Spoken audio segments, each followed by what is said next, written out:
মুসা কালিমুল্লাহ নাম শুনছেন তো? আমাদের পূর্বের জামানায় নবী ছিলেন। আল্লাহ রাব্বুল আলামিনের সাথে তিনি কথা বলতেন। তিনি এমন ভাবে কথা বলতেন, সব সময় সবকিছু, যে কোনো কথার প্রয়োজন হতো তুর পাহাড়ে গিয়ে কথা বলতেন। এমন একটা দিন, এক সময় তিনি হেঁটে যাচ্ছেন, আল্লাহ রাব্বুল আলামিনের সাথে কথা বলতে যাবে। কার সাথে কথা বলতে যাবে? আল্লাহ রাব্বুল আলামিনের সাথে যখন কথা বলার জন্য রওনা হলেন, পথিমধ্যেই একজন মানুষের সাথে, একজন ধনী লোকের সাথে দেখা হয়ে গেল। তিনি বললেন, হ্যাঁ পয়গম্বর, তুমি তো আল্লাহর কাছে যাবে, আমার জন্য একটু জিজ্ঞাসা করো যে আল্লাহ তাআলা আমাকে এত ধন সম্পদ দেয় কেন? দুনিয়ার মধ্যে এখন যে অবস্থায় আছে, আমরা যদি যতই ধন সম্পদ হয় আরো বেশি চাই কি কম চাই? যদি কারো 1 বিঘা জায়গা থাকে, তার 2 বিঘা জায়গার প্রয়োজন হয়। কারো যদি টিনের ঘর থাকে, তার বিল্ডিং ঘরের প্রয়োজন হয়। কারো যদি 1 তলা বাড়ি হয়, তার 5 তলা বাড়ির জন্য প্রয়োজন হয়। কারো যদি 10 টাকা থাকে, তার 100 টাকার প্রয়োজন হয়। কারো যদি 200 টাকা থাকে, তার 1000 টাকার প্রয়োজন হয়। কিন্তু আল্লাহর পয়গম্বর মুসা যখন যাচ্ছিলেন, এক ব্যক্তি বলল, পয়গম্বর, আমার এত ধন সম্পদ খাওয়ার মতো মানুষ নাই, আমার এত ধন সম্পদের হিসাব আল্লাহ তাআলাকে দিতে পারবো না। তুমি আল্লাহ রাব্বুল আলামিনকে জিজ্ঞাসা করবে, আল্লাহ কেন আমাকে এত ধন সম্পদ দেন? আল্লাহর পয়গম্বর চলে গেলেন। কিছু দূর যাওয়ার পর আবার আরেক ব্যক্তির সাথে দেখা হলো। সে ব্যক্তি গরিব, তার কোনো ঘর নাই, কোনো বাড়ি নাই, কোনো জায়গা নাই। আল্লাহর পয়গম্বরকে বলে, তুমি আল্লাহকে জিজ্ঞাসা করো যে আমার কিছু নাই কেন? যে আল্লাহ রাব্বুল আলামিন এই বেহেশতি বাগানের ভিতরে এসে আমাকে কিছু কথা বলার এবং আপনাদেরকে শোনার জন্য তৌফিক দান করলেন, এজন্য কি শুকরিয়া আদায় করা যাবে না? এজন্য শুকরিয়া আদায় করছি, আলহামদুলিল্লাহ।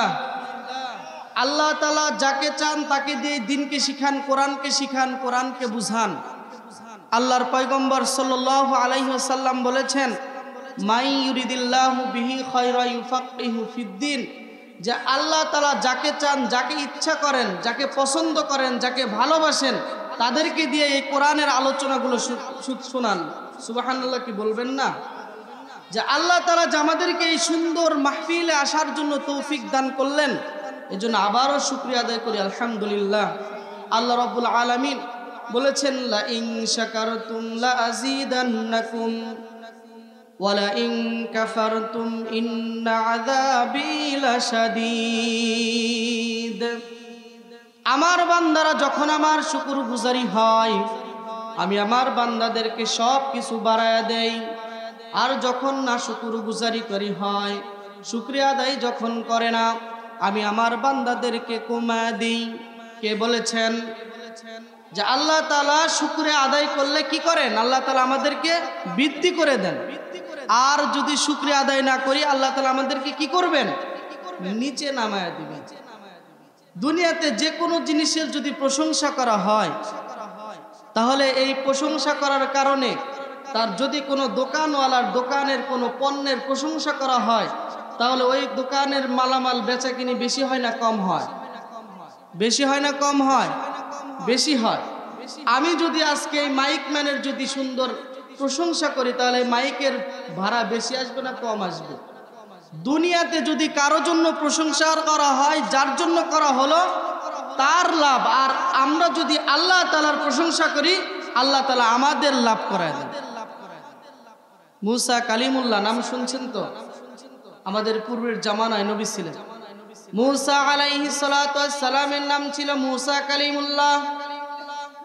আল্লাহ রাব্বুল আলামিনের সাথে তিনি কথা বলতেন।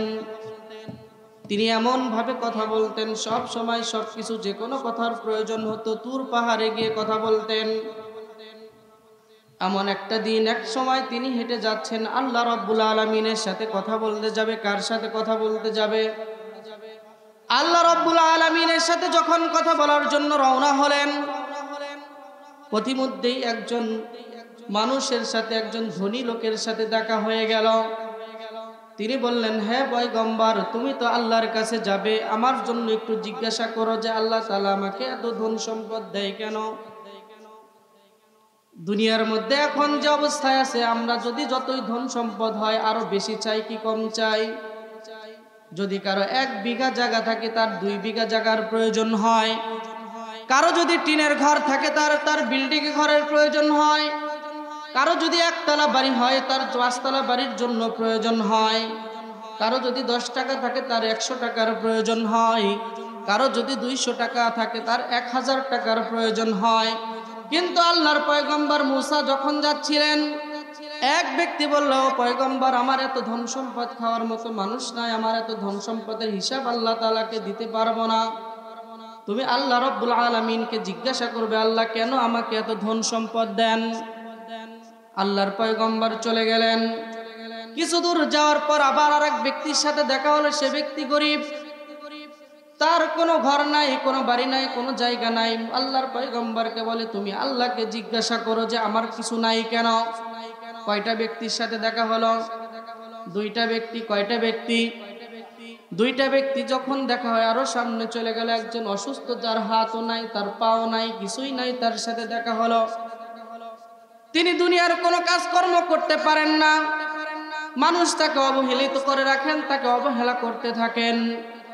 আল্লাহর পয়গম্বর মুসা আলাইহিস সালাতু ওয়াস সালামকে জিজ্ঞাসা করে, আল্লাহ তাআলা আমাকে এই দুনিয়াতে কিভাবে পাঠাইছে, কি জন্য পাঠাইছে, তুমি আল্লাহ তাআলার কাছ থেকে শুনবে। কয়জন ব্যক্তির সাথে দেখা হলো? 3 জন ব্যক্তির সাথে দেখা হয়ে গেল।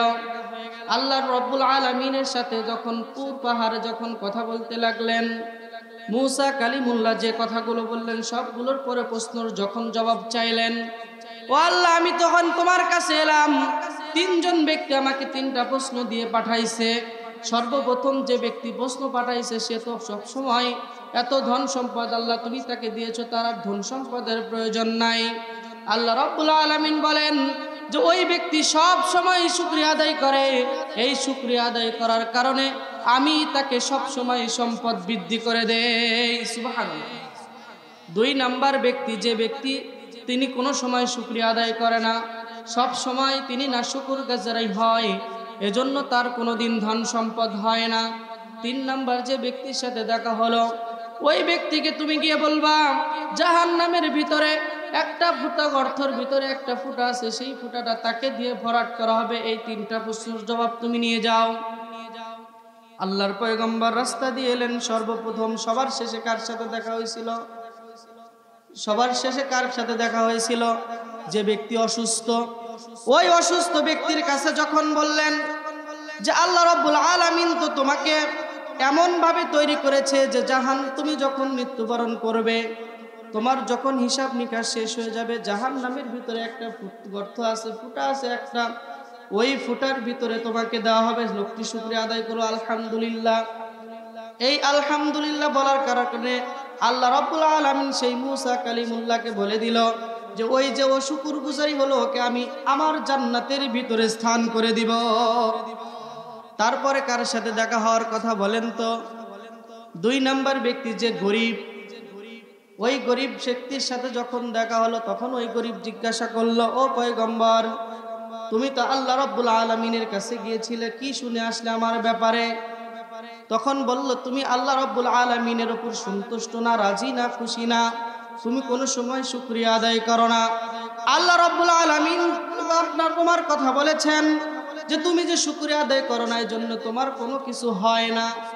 তখন তিনি বললেন, আমার তো কিছুই নাই, আমি কি শুকরিয়া আদায় করব? তার পরনে একটা গামছা ছিল বা তয়লে ছিল, সঙ্গে সঙ্গে একটা বাতাস এসে সেটা উড়ে গেল। ওই ব্যক্তি যখন উলঙ্গ হয়ে গেল তখন তিনি আড়ালে চলে গেলেন। আল্লাহর পয়গম্বর আবার হাঁটতে লাগলেন। কার সাথে দেখা হওয়ার কথা? ফার্স্টে যে সর্বপ্রথম যার সাথে দেখা হয়েছিল ধনী ব্যক্তি, তার সাথে দেখা হওয়ার কথা। তার সাথে যখন দেখা হয়ে গেল, তিনি অজুরত অবস্থায় ছিলেন, অজু করতেছিলেন। অজু সাধারণত একটা যে কোনো বদনা ছিল, তার কাছে সীসার বদনা ছিল।